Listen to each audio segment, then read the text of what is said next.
To further expand the conversation, talking about what happened, at the defection event in Alimosho local government area of Lagos State, we have the Lagos State Coordinator, Obedient Movement, Ife Salako. Good morning. Thank you very much for joining us. Hello, good morning. Thanks for joining us, Good morning, guys. Ife, what happened on Saturday? They said they don't want people to move to another party. Is that what happened? What's the true position? Well, so we had planned to move to ADC, and this is the Labour Party in Alimosho. I broke up that arrangement. The chairman of the party, the secretary, and the complete structure of the party had decided that they wanted to move to ADC. And so we had planned this event in the compound of the office, the former office of Labour Party, which is now the ADC office.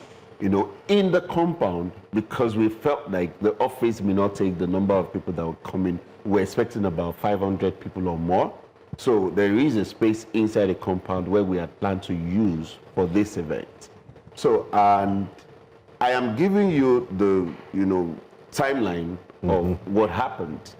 And then towards the evening, some aggrieved members of the Labour Party, a few members, who didn't really move with the structure, with the main structure.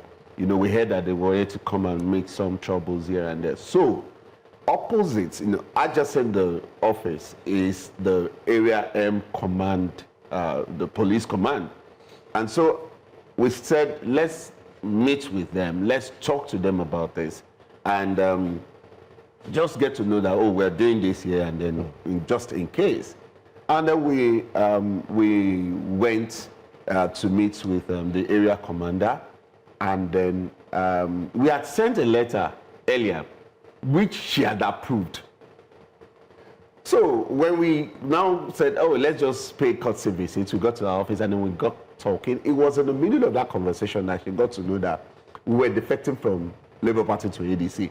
Immediately she heard ADC, her countenance changed. I was like, ADC?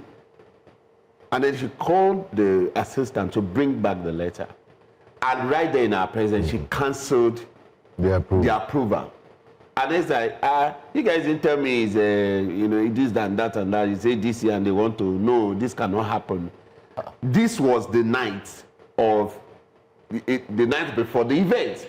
And then she said to us that we should go to the commissioner of police to go and get approval, that she has no right to give an approval for such event. I said, I told her point blank, I said, madam, we're not actually seeking for approval, because the Nigerian constitution guarantees you freedom of association. I told her. We're just being cautious. I said, madam, we're not asking, we're not seeking for approval to hold this event. We're here to just inform the police, that we are holding a peaceful event here. In case there is any form of disorder, please come and protect us. That's what we're here for. And if you're not providing your security, no problem. But we're going to have our event.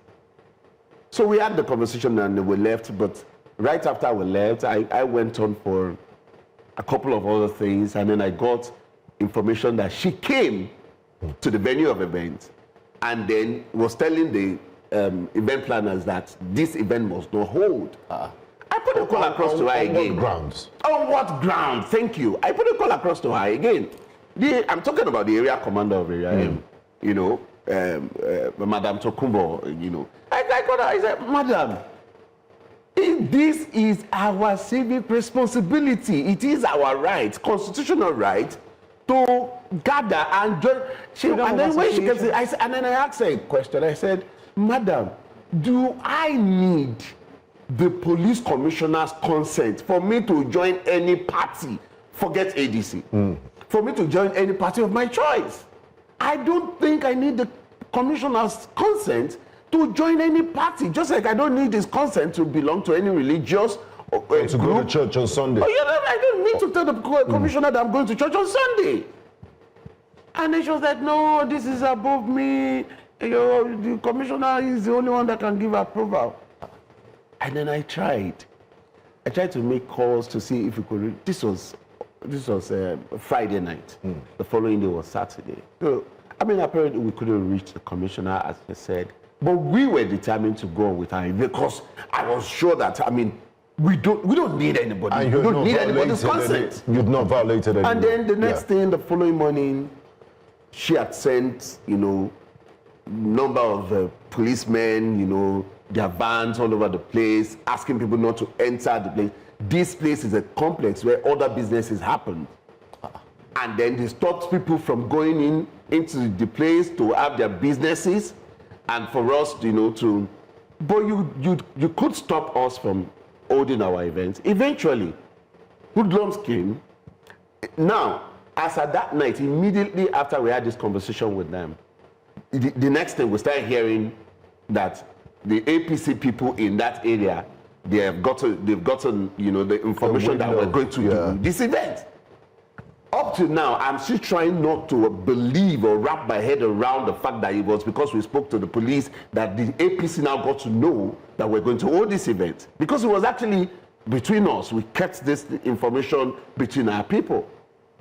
And the next thing, eventually, they came, they vandalized, you know, some of the properties there. This was at the main place where we wanted to have the event.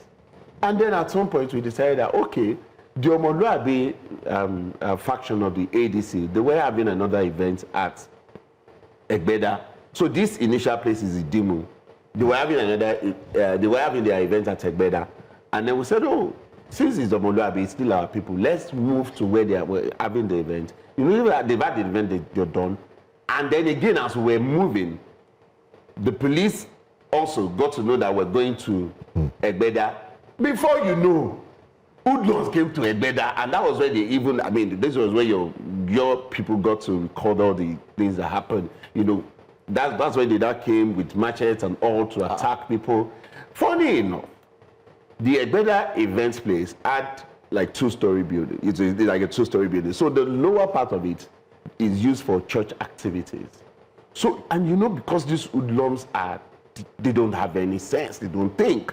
And they some enter of them the are place, under the influence. So they thought the religious gathering was ag, and then they attacked those people. Hey? Most of our people were actually on the first floor. Okay, the first floor. And so they met some of our people outside too, but the majority of the people they attacked were the people having the churchgoers who were having their own church service there. And, you know, they left. But where was the police in all of this? So after this happened, they're like 30 minutes later, the police arrived. After the Hoodlums had done what they wanted to do. But in all of this, that same day, I had like two different events. I had one in Ibejuleki in the morning. This event was meant to hold by 3 p.m.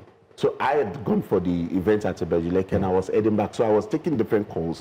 But at the end, I felt to myself that nobody is going to stop me from what I wanted to do. So I went to make arrangement for a makeshift, you know, place, call the people that I could trust, you know, the people that matters, you know, give them direct instruction, come to Suzo place and wait there, somebody will lead you to where we are. And then we're able to gather the major stakeholders, the chairman and the executive of the Labour Party, the chairman and the executive of the ADC, and then we're able to now find a makeshift event place to, you know, hold our defection. Nobody is going to stop us from doing the right thing in this country. Not the Nigeria police, not the APC. This defection issue is starting to become a problem. I do recall sometime last year, when a bona fide member of the Labour Party who ran under the Labour Party for the 2023 presidential Balibor Revival, was also trying to hold an event like that, and he was attacked. His team, his camera crew, up until date, the police have not done justice by bringing to account those who perpetrated those acts. Here and the police denied that as well. Yes, they refuted a lot of claims. There was also a church involved. I think it was, I forgot the name of Gospel Christ Mission. Yes. That was supposed to accommodate about 4,000 people. Exactly. So there was a church involved as well. And here we are again. The same incident is playing out again. Same pattern. Are we sure 2027 is going to be a smooth sail, or are we going to expect? And I mean, since they're the ruling party, what are they really afraid of? If they think they're so popular, why can't people just go about their business? It's not even voting yet. People are just organizing, talking as responsible citizens in a democratic country, and you see these disruptions, and the police seems to have taken sides in all of this. Where's the remedy? I mean, it's a glaring fact that is staring at all of us in the face, and we just don't want to admit it, that the APC is a colossal failure who have nothing to campaign with than to, resort to violence and, attacks and all sort of propaganda, that they could use. But, the problem is using the state apparatus, getting the police involved in this whole mess. There is nothing, there is no way. I am saying it on TV. Hold on, one second, you said getting the police involved. Yeah. Do you think there's an express instruction that the police should act in this exactly way, what I was going to say. doing it out I of their am own going volition? to the office of the police commissioner. I'm going to sit with police commissioner of this Lagos, and I'm going to ask him to say, Oga, should we ADC members, should we not do anything again in Lagos? Is there an instruction from the president to you that you must not allow ADC to hold any events in Lagos? If you ask that question, do you ever think that the Lagos Commissioner of Police would ever say that? I mean, I'm not saying that has happened, but we don't see the possibility of the Commissioner of Police coming to tell you that the president gave an express instruction that the ADC should not hold anything. But it's a valid even question. in September, as a when this professional happened last policeman, year. You have not taken account of the ridiculous things that police and other states executives and all have said in this country. You have not. See, the way we're running this country, right, is unheard of. It's unimaginable. The way this country is going. How can you tell me? How can you, a police, commander, tell me that I have to get an express permission from a police commissioner for me to move from one party to another? This is my rights, right there ingrained in our constitution, that I have the right to associate with any group or do you plan to even cultists in this country. They gather together peacefully, cultists. Now, and you're saying political party members cannot gather. What's the next step for ADC in Lagos? Do you plan to make a formal petition to the Commissioner of Police and to document everything that happens for posterity's sake, and to also see if any remedial actions will be taken? Because the police, the area commander for Area M, she acted unprofessionally. Oh, yes. And the failure to protect you and also prevent people from going about their daily duties. There's so many breaches of the law that took place on Saturday. Do you plan to make a petition and make it formal? Yes, in all fairness to the police commander at Area M, I don't blame her. She's acting on an instruction because there's no way she would say she does not have the right to do that. She does not have the constitutional right to do that when she does not have that express command from our boss, the police commissioner. So the buck stops at the police commissioner's table. And like I said, we are going to put up a direct petition, take it to the office of the police commissioner, and then state it clearly that, sir, what are the rights that you want to avail us from the Constitution? Which ones can we take now? Which ones should we not take going forward? Because we have APC in government now, and then we cannot do anything. No political organization can do anything. So let us know what we can and what we cannot do. We're going to put up a petition to the office of the police commissioner in Lagos, and then get clarity on these things, because this kind of madness cannot persist. Let's also talk about what the reality looked like on that day. The NAN had alleged that there were about 100 thugs who were wielding cutlasses, machetes. Yeah. Can you confirm what that day looked like, and if there were any injuries, if there were any lives lost? No. So no life lost. There were injuries inflicted, through cutlasses and all the things that they came with. I can't ascertain the number of people that were there, because I wasn't there. I was in transit while all of this was happening. And of course, my people were telling me that, oh, don't come, they are looking for you, they are calling your name, I mean, of course, we're all going to die one day. So that's not even the least of my own worries at this point in time. You know, so I keep saying it. The reason I joined politics is that I felt that this country is going to kill me if I don't do something to stop all the things that are happening. So instead of just dying by a snake bite, right? I would rather do politics that would correct this kind of situation. So for some of us, we are driven by a purpose that is above their imagination and what they can comprehend. So we are not scared of them. We are going to go ahead and do what we're supposed to do. So, I mean, a couple of them came and then they did all they could, but then we know that, and we are sure, I'm saying it on TV, we are sure that they are APC thugs, because they were saying it here that this was why they lost the election in 2023 and they are not going to allow it to happen in 2027. Nobody, no other party can hold anything in Lagos. This is APC territory. Okay. Also, when the police came, because you did mention that the police arrived. Yes. Were there any arrests made? No, not one. So what did they come for? Sightseeing?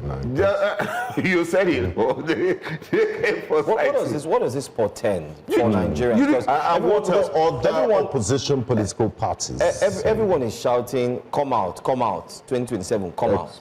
Yeah. And you are seeing this. What does this portend for the future, especially in 2027? Because primaries will kick off very soon. It just shows that the only thing that we have a dictator at the ends of affairs of this country. We have someone who cannot take 1/3, in fact, 100 of what he has dosed out to other politicians. If the PDP, when the PDP was at the ends of affairs of this country, if the PDP had acted, you know, with this level of intimidation, would there be an APC today? And so we need to realize and see that, you know, we cannot run a country like this. It doesn't make sense. This is not democracy. If we want to, you know, practice democracy, let us practice democracy. If we know that we want to go back to the days of, you know, dictatorship, let us go and be prostrating in the morning to the king in Aso Rock. Okay, but if you say you're going to sit down with the Commissioner of Police, yes, what do you hope will come out of that meeting? And what should be the next steps to ensure that, because what we're seeing is something that it happened in September last year with Badebo Roads Viver, when him and a number of people were trying to officially decamp to the ADC rather. Nothing happened. Nothing came out of it. We don't know that any arrests were made. We don't know that any people were made to face the law. Yeah. I don't even know if they took this case to court. So is this something that you're looking to charge to court? How do you expect that this be resolved to ensure that it doesn't happen again? So, I wonder what we'll take out of it is the words of the police commissioner, right? To say that these and these are what you expect us to do. You want us to hold events. You want us to inform you 3 months before we hold the event. Is that what you want, sir? Let us know. So 3 months before we hold our event, we will come to your office and put down and prostrate and say, please, sir, we want to hold our events 3 months' time. Is it approved? We get our approval. So anywhere we now go to, if any police commander is telling us that, your order already said we should do 3 months and we have done it, this is the letter, please call him. Do you get? So we want him to tell us how we are going to do it. And it's not going to be me alone. The stakeholders of the party of ADC in Lagos, we are going to mobilize ourselves. We're going to sit down with him and we're going to have this conversation because we need him. He is at the center of all of this. The Badebo's issue, it was also the commissioner that was mentioned. You know, for every other ones that happened, they keep telling you, go to the commissioner, go to the... So I think it's high time we went to this man and then sit with him and say, sir, what do we do? What is the way forward? So you let us know. And then so when we get to our local government, when we get to our senatorial district, we don't encounter these issues again. Let's address it once and for all. On the other side of the debate, the ordinary Nigerians that are disillusioned with the way things are going in Nigeria and want to join a political party or the other, not necessarily the ruling party, what protective mechanisms are there for that? Because they're listening to this conversation, they read the newspapers, they've seen what's happening, especially in Lagos State. Focus today is Lagos State.